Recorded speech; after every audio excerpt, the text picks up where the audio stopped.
दोस्तों, एक समय की बात है। एक बार प्राचीन भारत में प्रबुद्ध गौतम बुद्ध ज्ञान और करुणा की अपनी शिक्षाओं का प्रसार करते हुए हरे भरे ग्रामीण इलाकों में घूमने गए। एक दिन जब वे अपने शिष्यों के साथ यात्रा कर रहे थे, वे एक शांत नदी के किनारे बसे एक छोटे से गांव में पहुंचे। इस गांव में माया नाम की एक महिला रहती थी। माया अपनी सुंदरता के लिए जानी जाती थी, लेकिन वह अपने दिल में दुख का भारी बोझ लेकर चलती थी।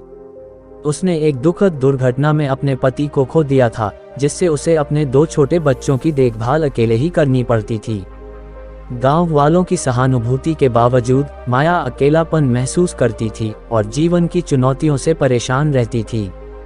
एक धूप वाली सुबह जब गौतम बुद्ध और उनके अनुयायी गांव से गुजर रहे थे, तो उन्होंने माया की शांत सिसकियों को उसकी साधारण कुटिया से गूंजते हुए सुना।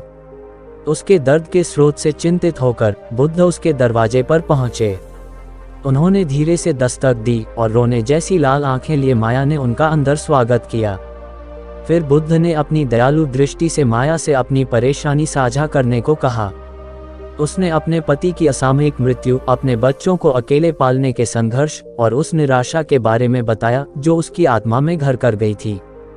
बुद्ध ने माया की बातों को ध्यान से सुना और समझकर सिर हिलाया। कुछ देर बाद एक सौम्य नदी की तरह बहने वाले ज्ञान के साथ बुद्ध ने बोलना शुरू किया। उन्होंने माया से कहा कि पीड़ा जीवन का एक अनिवार्य हिस्सा है, लेकिन जागरूकता और करुणा के अभ्यास से इससे पार पाया जा सकता है। उन्होंने 4 महान सत्य और अष्टांगिक मार्ग को साझा किया, जिससे माया को आंतरिक शांति और पीड़ा से मुक्ति का मार्ग मिला। अब माया का हृदय धीरे धीरे खुल रहा था। उसने बुद्ध के कहे हर शब्द को अपने जीवन में उतार लिया। बुद्ध की शिक्षाएं उसके भीतर गहराई तक गूंजने लगीं, जिससे उसको अंधकार के बीच आशा की किरण दिखाई देने लगी। उसने बुद्ध के मार्गदर्शन का पालन करने का फैसला किया और अपने भीतर सांत्वना और समझ की तलाश में नियमित रूप से ध्यान करना शुरू कर दिया। अब जैसे जैसे दिन हफ्तों और महीनों में बदलते गए, माया का परिवर्तन देखने लायक था। उसकी कभी आंसुओं से भरी आंखें अब शांति से चमक उठीं और उसके चेहरे पर अब आंतरिक शांति झलक रही थी। जब गांव वालों ने उसके अंदर इस बदलाव को देखा, तो वे उसके अंदर की नई ताकत को देखकर आश्चर्यचकित रह गए।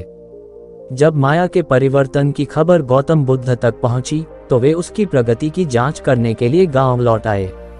उन्होंने माया को नदी के किनारे बैठे हुए पाया। उसके बच्चे उसके पास खेल रहे थे, सभी एक शांत आभा में लिपटे हुए थे। उन्होंने बुद्ध द्वारा उनके साथ साझा किए गए गहन ज्ञान के लिए अपना आभार व्यक्त किया। माया के जीवन में परिवर्तन को स्वीकार करते हुए गौतम बुद्ध मुस्कुराए। उन्होंने उससे याद दिलाया कि यह उसकी अपनी आंतरिक शक्ति और उनकी शिक्षाओं के प्रति प्रतिबद्धता थी जिसने ये बदलाव लाया था। उन्होंने अपनी यात्रा जारी रखी, एक गांव को पीछे छोड़ते हुए जहां माया नाम की एक महिला ने प्रबुद्ध व्यक्ति के ज्ञान के माध्यम से आंतरिक शांति का मार्ग खोजा था। दोस्तों, माया की कहानी इस क्षेत्र में एक स्थायी और जीवंत उदाहरण बन गई, जो बुद्ध की शिक्षाओं की परिवर्तनकारी शक्ति और एक महिला की अटूट भावना का प्रमाण है, जिसने आत्मज्ञान की ओर अपनी यात्रा में सांत्वना और सही उद्देश्य पाया था।